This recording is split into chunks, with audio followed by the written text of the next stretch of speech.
23 जून 2018 को दोपहर 1 बजे दिल्ली के कैंट हाउस मेट्रो स्टेशन के नज़दीक सड़क पर खून से लथपथ एक महिला की लाश मिलती है। जहां पर यह घटना हुई थी वह जगह आर्मी हाउस के बेहद करीब थी। ऐसे इलाके में लाश मिलने से हड़कंप मच जाता है।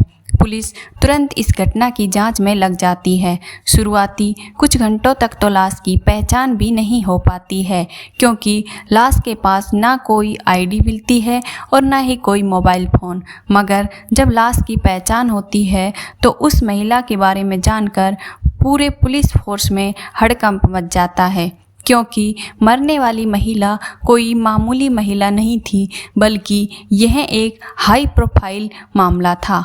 महिला के बारे में जानते ही पुलिस तुरंत कातिल की तलाश में लग जाती है और इस कत्ल की वजह भी जानने की कोशिश करती है। कातिल और कत्ल की वजह जानकर आप सभी भी चौंक जाएंगे। कहानी शुरू करने से पहले अगर आपने अब तक हमारे इस चैनल को सब्सक्राइब नहीं किया है तो जल्दी से सब्सक्राइब कर लें और साथ ही बेल आइकन भी प्रेस कर लें, ताकि सबसे पहले आपके पास नोटिफिकेशन पहुंच सके। चलो अब कहानी शुरू करते हैं।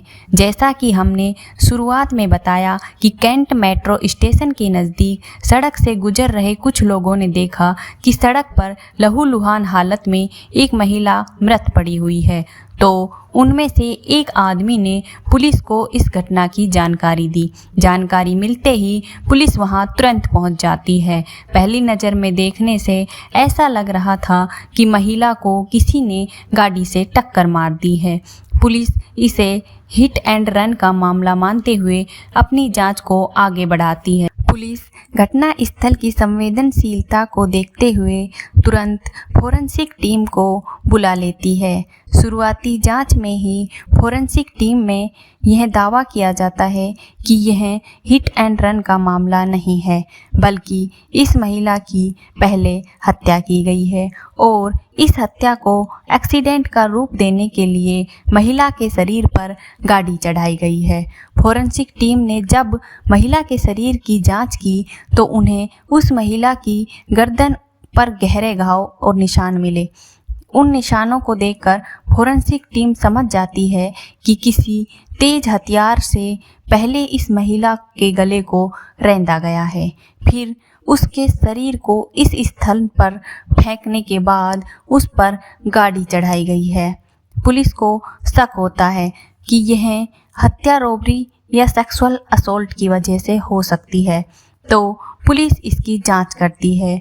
लेकिन इस जांच से पता चलता है कि महिला ने जो कुछ भी गहने पहने हुए थे वो सब सही सलामत थे और किसी तरह के सेक्सुअल असॉल्ट के भी सबूत नहीं मिलते हैं।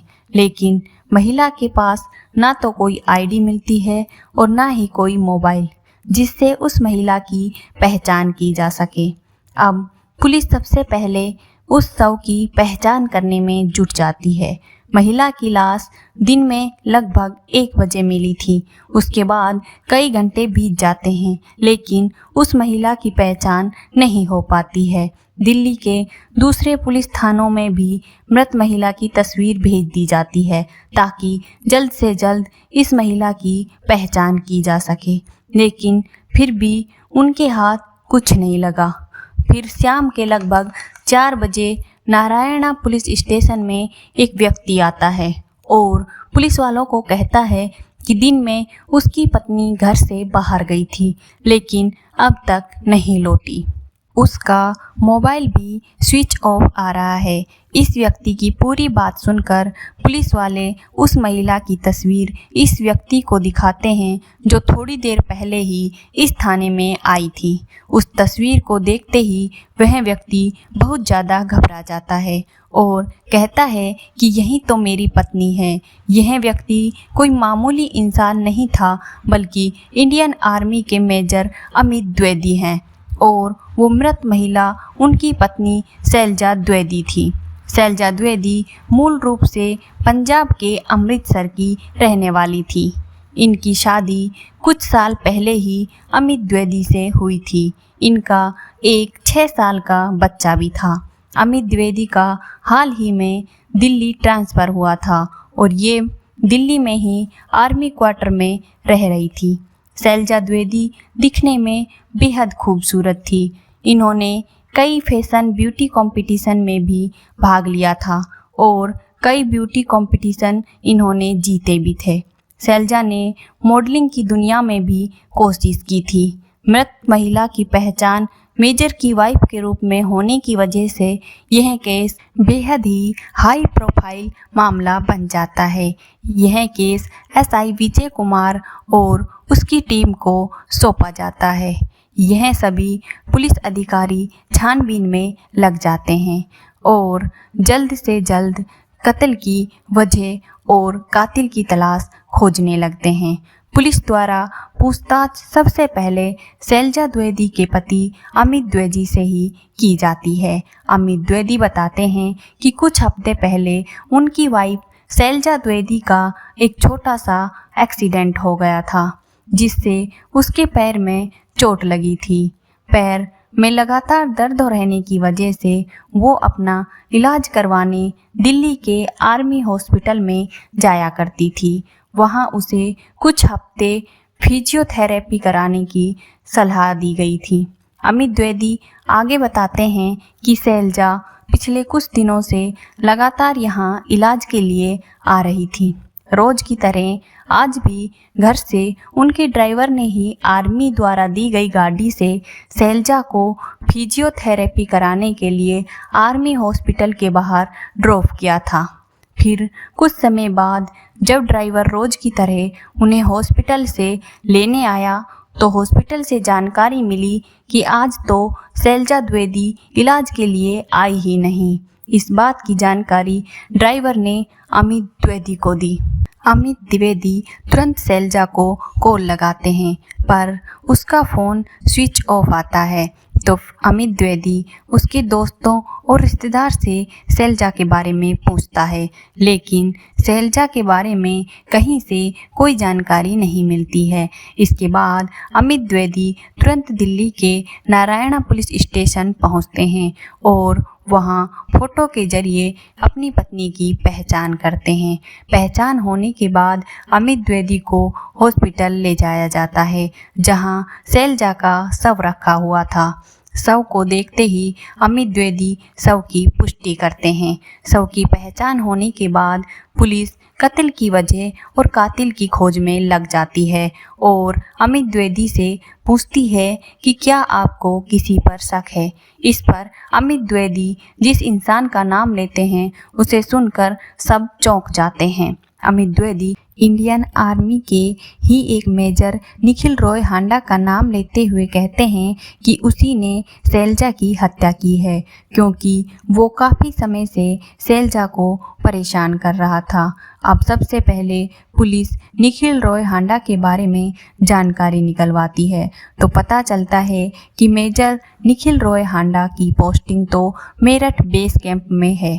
जांच को आगे बढ़ाते हुए पुलिस उस आर्मी हॉस्पिटल के बाहर के सीसीटीवी फोटोज खंगालती है जहां शैलजा द्विवेदी इलाज के लिए जाया करती थी। सीसीटीवी फोटोज से पता चलता है कि शैलजा द्विवेदी जैसे ही अपनी गाड़ी से उतरती है, दूसरी तरफ से एक सिल्वर कलर की होंडा सिटी कार आती है। उस कार से एक व्यक्ति बाहर निकलता है।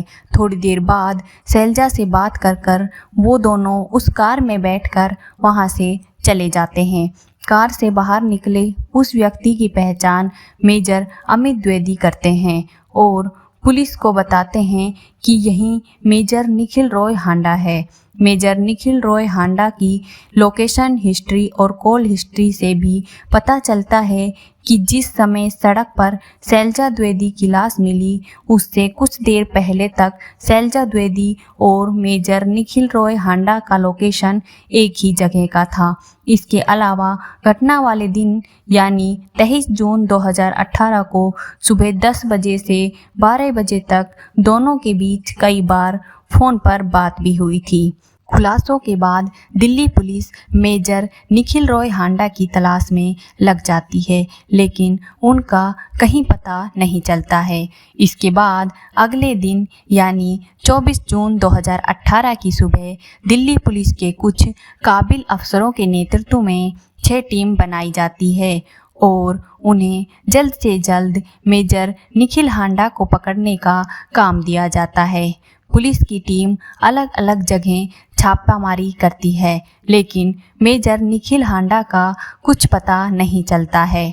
मेजर हांडा की पोस्टिंग मेरठ में थी, इसीलिए दिल्ली पुलिस दिल्ली से मेरठ जाने वाली सड़कों पर लगे सीसीटीवी को भी खंगालना शुरू कर देती है। जांच में इसी रूट के एक टोल नाके पर लगे सीसीटीवी में वही कार दिखाई देती है जो कार दिल्ली के आर्मी अस्पताल के बाहर दिखी थी। अब पुलिस की टीम मेरठ के लिए निकलती है। उधर पुलिस की जांच पड़ताल में खुलासा हुआ कि मेजर हांडा के पास एक और मोबाइल फ़ोन है जिसका नंबर कुछ ही लोगों के पास है। अब पुलिस वाले इस दूसरे नंबर को ट्रेस करते हुए मेरठ के आर्मी बेस कैंप में पहुंचते हैं। यहाँ पुलिस वालों को जानकारी मिलती है कि अभी कुछ देर पहले ही मेजर निखिल हांडा यहाँ से निकले हैं। पुलिस वाले उसका पीछा करते हुए उसी रास्ते पर निकल जाते हैं जिस रास्ते पर मेजर हांडा निकले थे। कुछ दूरी पर मेजर हांडा की कार दिखाई देती है। पुलिस वाले पीछा करते हुए उस कार को रोकते हैं और मेजर निखिल रॉय हांडा को गिरफ्तार कर लेते हैं। इसके बाद पुलिस की टीम मेजर हांडा को लेकर दिल्ली आ जाती है और यहाँ आकर उससे पूछताछ शुरू की जाती है। इस पूछताछ के दौरान मेजर हांडा के द्वारा जो खुलासे किए जाते हैं उनको सुनकर सभी दंग रह जाते हैं। पहले तो निखिल रॉय हांडा शैलजा की हत्या और उसे पहचानने से इनकार करता है, लेकिन जब पुलिस उसे सबूत दिखाती है तो मेजर निखिल रॉय हांडा धीरे धीरे सभी राज उगलना शुरू कर देता है। मेजर निखिल रॉय हांडा के बयान के अनुसार शैलजा द्विवेदी से उसकी पहली मुलाकात सन 2015 में हुई थी, जब मेजर निखिल हांडा की पोस्टिंग नागालैंड के दीमापुर में थी और शैलजा द्विवेदी के पति मेजर अमित द्विवेदी की भी पोस्टिंग वहीं थी। यहाँ मेजर निखिल हांडा अकेले रहते थे, जबकि मेजर अमित द्विवेदी अपनी पत्नी शैलजा द्विवेदी और अपने बच्चे के साथ रहते थे। साथ ही में ड्यूटी करने की वजह से दोनों मेजर की आपस में दोस्ती थी। दोस्ती की वजह से एक दिन मेजर निखिल रॉय हांडा मेजर अमित रॉय हांडा के घर आते हैं। यहीं उनकी मुलाकात पहली बार शैलजा द्विवेदी से होती है। यहाँ उनमें कुछ बातें होती है और धीरे धीरे दोस्ती का सिलसिला शुरू हो जाता है और उनकी अक्सर बातें होने लगती है और जैसे जैसे दिन गुजरते जाते हैं वैसे वैसे इनकी दोस्ती गहरी होती जाती है और इनके बीच बातों का सिलसिला भी बढ़ता जाता है।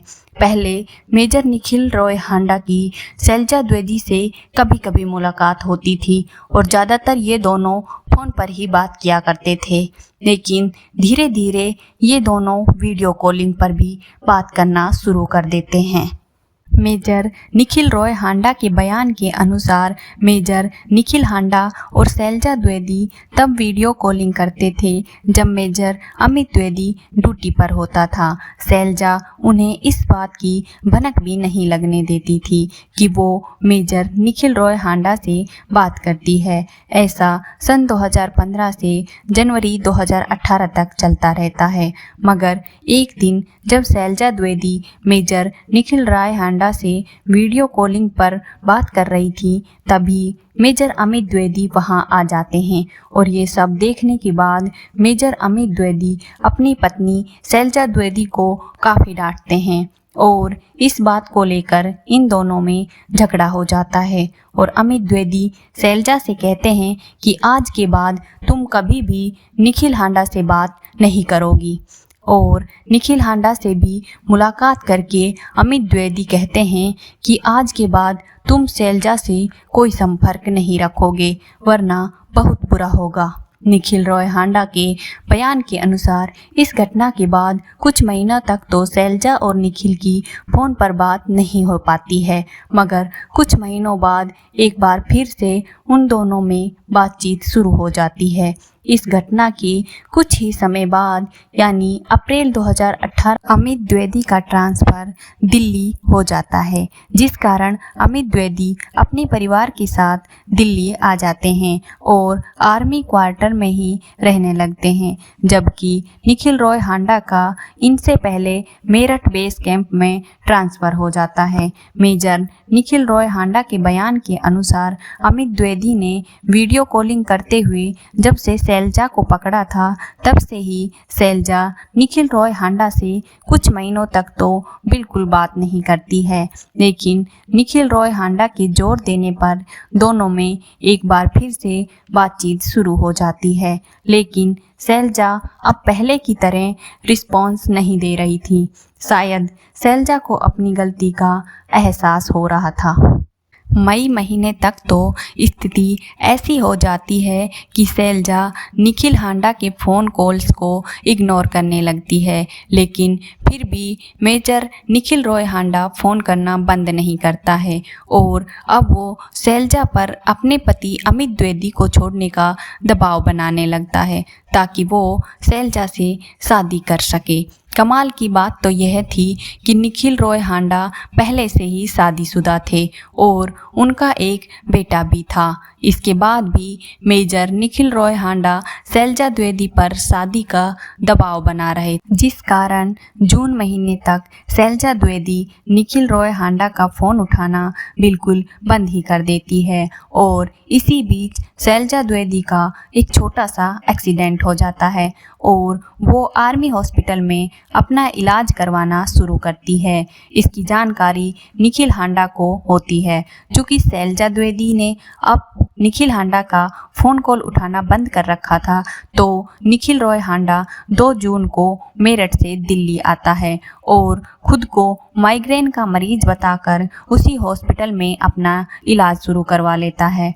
यहाँ शैलजा रोज की तरह फिजियोथेरेपी सेशन के लिए आती रही। मेजर निखिल रॉय हांडा ने ऐसा इसलिए किया था ताकि इलाज के बहाने वो शैलजा से मुलाकात कर सके, पर इसकी ये कोशिश ज़्यादा कामयाब नहीं होती है और शैलजा द्विवेदी से उसकी मुलाकात नहीं हो पाती है। अब निखिल एक नया प्लान बनाता है और अपने स्वस्थ बेटे को मरीज बनाकर ज़बरदस्ती हॉस्पिटल में भर्ती करा देता है। उसने ऐसा सिर्फ इसलिए किया था ताकि वो अपने बेटे के इलाज के बहाने हॉस्पिटल में रुक सके और शैलजा द्विवेदी से मुलाकात कर सके। बेटे के इलाज के बहाने से उसे आर्मी यूनिट से छुट्टी भी आसानी से मिल जाती है और अब वो हॉस्पिटल में ही रहते हुए शैलजा द्विवेदी से मिलने का बहाना ढूंढता रहता है। उसकी ये प्लानिंग कामयाब भी हो जाती है और 1-2 बार शैलजा द्विवेदी से उसकी मुलाकात भी हो जाती है। इस मुलाकात के बाद शैलजा द्विवेदी फिर से निखिल रॉय हांडा का फ़ोन उठाना शुरू कर देती है और इन दोनों के बीच फिर से बातचीत शुरू हो जाती है। निखिल अपने बयान में पुलिस को आगे बताते हैं कि शैलजा द्विवेदी फ़ोन पर बात करने के दौरान अपने पति को छोड़कर निखिल हांडा से शादी करने को तैयार नहीं होती है।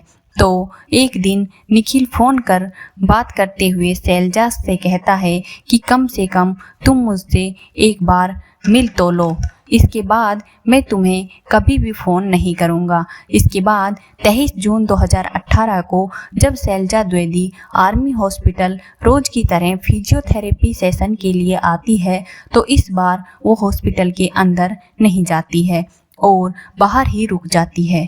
थोड़ी देर बाद यहाँ निखिल हांडा अपनी होंडा सिटी कार लेकर आता है और उसी कार में शैलजा द्विवेदी बैठ जाती है। इसके बाद वे दोनों इस कार में बैठकर वहाँ से निकल जाते हैं। कुछ किलोमीटर आगे जाकर निखिल रॉय हांडा अपनी कार रोक देता है और एक बार फिर से वह शैलजा से शादी के लिए पूछता है और उसके मना करने पर उस पर दबाव बनाने लगता है। निखिल रॉय हांडा शैलजा को लेकर इतना पागल हो रखा था कि वे कार में बैठे हुए तुरंत अपनी पत्नी को कॉल लगाता है और उससे कहता है कि मैं तुम्हें तलाक देने जा रहा हूँ क्योंकि मैं दूसरी शादी करने वाला हूँ। इसके बाद निखिल हांडा शैलजा द्विवेदी से कहता है कि तुम अपने पति से जितनी जल्दी हो सके तलाक ले लो और मुझसे शादी कर लो। लेकिन शैलजा द्विवेदी अपने पति अमित द्विवेदी से तलाक लेने से मना कर देती है। इस बात को लेकर कार के अंदर ही शैलजा द्विवेदी और निखिल रॉय हांडा के बीच झगड़ा होने लगता है। इसी झगड़े के दौरान शैलजा द्विवेदी निखिल हांडा से कहती है कि मैं और तुम बस एक अच्छे दोस्त हैं, मैं तुम्हें इससे ज़्यादा कुछ नहीं मानती, मैं तुमसे शादी नहीं कर सकती। अगर तुमने मेरा पीछा नहीं छोड़ा और फ़ोन करना बंद नहीं किया तो मैं आर्मी में तुम्हारे खिलाफ शिकायत दर्ज करवा दूंगी, तुम्हारा कोर्ट मार्शल करवा दूंगी। इतना सुनते ही निखिल हांडा को गुस्सा आ जाता है और जवाब में शैलजा से कहता है कि अगर तुम मेरी नहीं हो सकती तो तुम किसी और की भी नहीं रहोगी। और इसके बाद वो एक झटके में शैलजा की गर्दन पकड़ लेता है और अपने साथ लाए हुए चाकू से शैलजा द्विवेदी की गर्दन पर वार करना शुरू कर देता है। शैलजा द्विवेदी चाहकर भी निखिल हांडा की पकड़ से नहीं निकल पाती है और चाकू की वार की वजह से कार के अंदर ही दम तोड़ देती है। शैलजा को मारने के बाद निखिल समझ नहीं पाता है कि इस लाश को कहाँ ठिकाने लगाए और वह डरने लगता है कि इस तरह ज़्यादा दूर जाऊंगा तो मैं पकड़ा जाऊंगा। इसलिए वो वहीं पर लाश को पहले गाड़ी से नीचे गिरा देता है, फिर कई बार अपनी गाड़ी को शैलजा के शरीर के ऊपर और चेहरे पर घुमाता है ताकि ये हत्या की बजाय एक्सीडेंट का मामला लगे और उसकी पहचान भी ना हो पाए। शैलजा की बॉडी को ठिकाने लगाने के बाद निखिल रॉय हांडा शैलजा का मोबाइल फ़ोन कुछ दूरी पर ले जाकर एक कचरे के डब्बे में उसे फेंक देता है। इसके बाद वह दिल्ली के उसी घर में जाता है जहां वो कई दिनों से ठहरा हुआ था। यहाँ आकर वो सबसे पहले नहाने चला जाता है। इसके बाद निखिल हांडा तैयार होकर फिर से उसी आर्मी हॉस्पिटल के बाहर जाता है ताकि वहाँ के हालातों का पता कर सके।